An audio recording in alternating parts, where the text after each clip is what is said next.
अगर आप घर में गरीबी से, घर की परेशानियों से और ग्रह कलह से परेशान हैं, तो यह वीडियो आपके लिए है।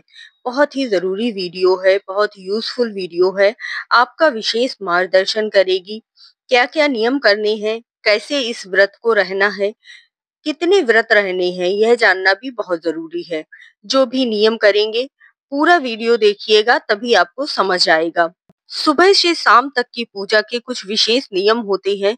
इस तरह से यदि गुरुवार व्रत की पूजन किया जाता है ना, तो आपको इसका फल ज़रूर ही प्राप्त होता है। जय श्री कृष्णा, जय राधे राधे। मुझसे जुड़ने के लिए धन्यवाद। अगर पहली बार जुड़े हैं तो चैनल को सब्सक्राइब कर लीजिएगा और वीडियो ज़्यादा से ज़्यादा लोगों में शेयर कीजिएगा, जिससे कि सभी को इसका लाभ मिल सके। गुरुवार का व्रत होता है ना, वह विष्णु भगवान को समर्पित होता है। तो इसीलिए इस दिन आपको लक्ष्मी नारायण भगवान की पूजा करनी चाहिए। यानी कि विष्णु भगवान और लक्ष्मी माता दोनों की ही पूजा विशेष लाभदायी होती है।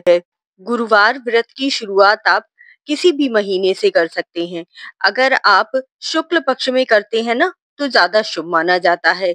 वैसे तो आप चाहे तो कितने भी गुरुवार व्रत कर सकते हैं, लेकिन यदि आप किसी विशेष मनोकामना पूर्ति के लिए, जैसे घर में कलह है या फिर धन का बहुत ज्यादा अभाव है, अचानक कोई लाभ प्राप्त करना चाहते हैं और आप गुरुवार का व्रत करना चाहते हैं, तो आपको कम से कम 7 गुरुवार व्रत जरूर करने चाहिए। आपके घर के आसपास कोई मंदिर हो विष्णु भगवान का, तो वहां जाकर आपको हाथ में जल और पुष्प लेकर संकल्प लेना है कि आप कितने गुरुवार व्रत करने वाले हैं, और एक शुद्ध देशी घी का दीपक जरूर जला कर आइएगा।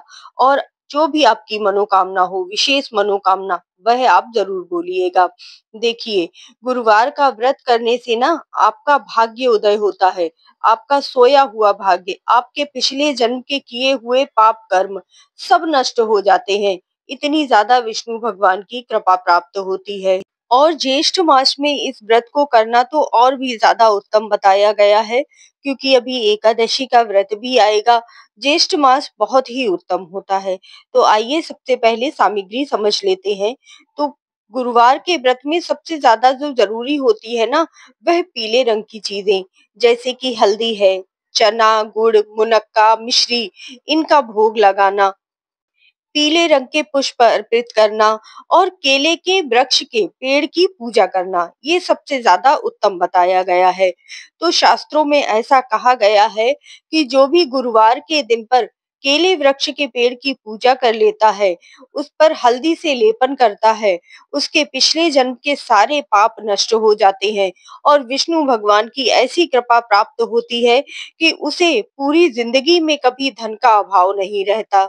इसके साथ ही और कौन-कौन सी सामग्री आपको लेकर जानी है, तो चंदन जरूर ले जाइएगा, कलावा ले जाना है, पीला सूत का जो धागा आता है ना, वो ले जाइएगा, हल्दी, कुमकुम, रोली, इन चीजों को भी ले जाइएगा। और गंगा जल अर्पित करना तो बहुत ही विशेष माना जाता है। फल में आप केला अर्पित कीजिएगा, लेकिन ध्यान रखिएगा जो लोग भी व्रत रहते हैं ना, वो इस दिन केले का सेवन नहीं करते हैं। धूप, दीप और शुद्ध देसी घी का दीपक आपको ले जाना है। हल्दी की गांठ अगर हो तो जरूर ले जाइएगा, नहीं तो आप पिसी हुई हल्दी भी लेकर जा सकते हैं। जो जनेऊ है ना, वह अर्पित करना विष्णु भगवान को बहुत ही शुभ माना जाता है। 1 लोटा जल हो सके तो अपने घर से ही लेकर जाइएगा, ज्यादा शुभ माना जाता है। अगर आपने घर में केले का पेड़ लगाया हुआ है तो ध्यान रखिएगा, घर से थोड़ा बाहर करके ही उसका गमला रखिएगा। घर की छत पर या बालकनी में केले के पेड़ का गमला नहीं रखना चाहिए। अगर आपके घर में केले का पेड़ नहीं है, तो आप मंदिर जाकर भी केले वृक्ष की पूजा आदि कर सकते हैं। वैसे तो गुरुवार के दिन लेपन करना शुभ नहीं माना जाता, लेकिन यदि आप केले पेड़ के नीचे गुरुवार के दिन हल्दी से लेपन करते हैं ना, तो बहुत ही शुभ होता है। इससे विष्णु भगवान प्रसन्न होते हैं। उसके पश्चात आप थोड़े से जल में थोड़ी सी हल्दी और गंगा जल डालकर केले वृक्ष का सींचन जरूर कीजिएगा। हल्दी डाल लेते हैं तो बहुत ही शुभ माना जाता है। यह कार्य आपको अपने घर की देहरी पर भी जरूर करना है, हल्दी का लेपन करके, और हल्दी का टीका अपने घर की देहरी पर लगाना है, जिससे कि जितनी भी नकारात्मक ऊर्जा होती है ना, वह सब समाप्त हो जाती है। उसके बाद आपको हल्दी का लेपन केले के वृक्ष के पेड़ पर भी करना है।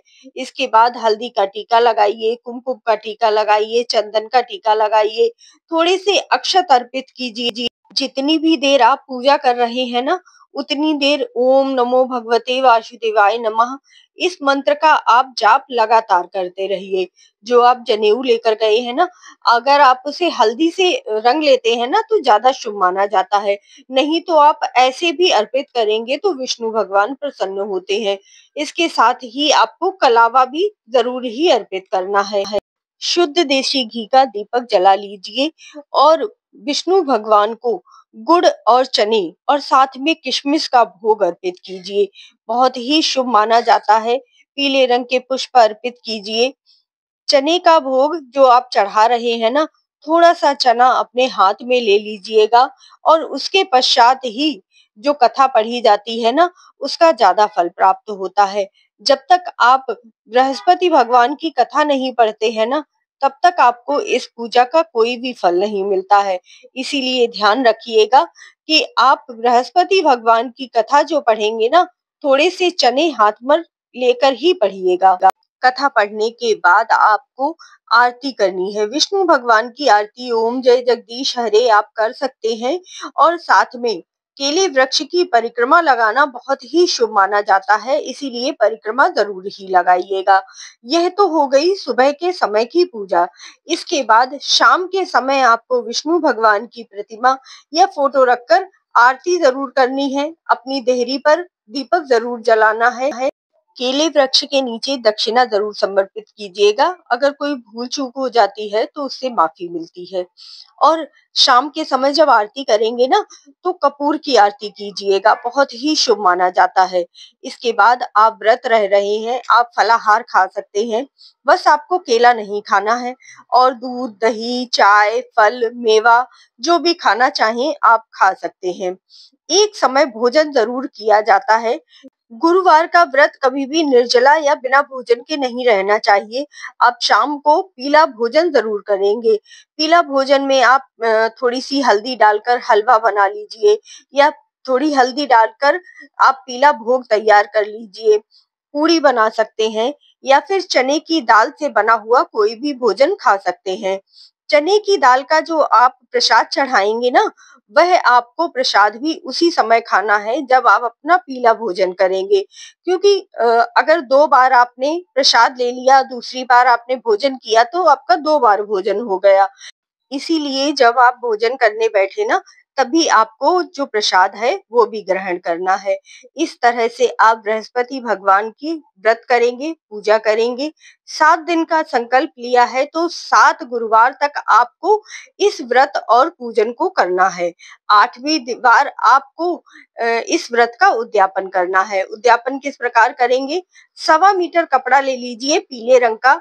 उसके साथ ही लक्ष्मी माता को समर्पित करने के लिए सुहाग की सामग्री ले लीजिए। अगर हो सके तो एक ब्राह्मण एक ब्राह्मणी को भोजन करवा सकते हैं। नहीं तो आप सूखा अनाज लेकर भी दान कर सकते हैं। दक्षिणा जरूर दीजिएगा जो भी आपकी सामर्थ्य हो। इसके अलावा आप ब्राह्मण के लिए गमछा ले सकते हैं और ब्राह्मणी के लिए साड़ी या दुपट्टा जो भी आपकी श्रद्धा भाव हो उस तरह से आप इस व्रत का उद्यापन कर सकते हैं। 1.25 मीटर पीला कपड़ा लेना बहुत जरूरी होता है। गुरुवार व्रत के कुछ नियम होते हैं, उनका पालन करना भी बहुत जरूरी होता है। अगर आपने नियम पालन नहीं किए तो आपका पूरा व्रत ही व्यर्थ चला जाता है। गुरुवार के दिन बाल नहीं धोने चाहिए। गुरुवार के दिन आपको किसी भी तरह से कपड़े धोना, झाड़ू पोछा करना या फिर जाले छुटाना, भारी भारी बर्स कपड़े धो लेना बहुत ही बुरा माना जाता है। इससे आपके सारे पुण्य नष्ट हो जाते हैं। गुरुवार के दिन नाखून काटना, दाढ़ी बनाना, मांस वगैरह का सेवन करना, अगर आप व्रत नहीं भी रह रहे हैं ना, तब भी इन नियमों का पालन जरूर करना चाहिए। नहीं तो आपका धीरे धीरे सारा धन नष्ट हो जाता है। आप पाप कर्म की ओर बढ़ने लगते हैं क्योंकि आपके सारे पुण्य नष्ट हो जाते हैं। गुरुवार के दिन यदि आप व्रत नहीं भी रहते हैं ना, तब भी पीले वस्त्र पहनकर विष्णु भगवान की पूजा करें, उन्हें पीले रंग का भोग लगाएं और केले वृक्ष की पूजा कर लें। इससे भी आपके पुण्य बहुत ज्यादा बढ़ जाते हैं। और गुरुवार व्रत के जो नियम है ना, उनका पालन भी जरूर करें। बिना व्रत के ही आपके पुण्यों को प्राप्ति और आपके घर में कभी भी धन का अभाव नहीं रहेगा।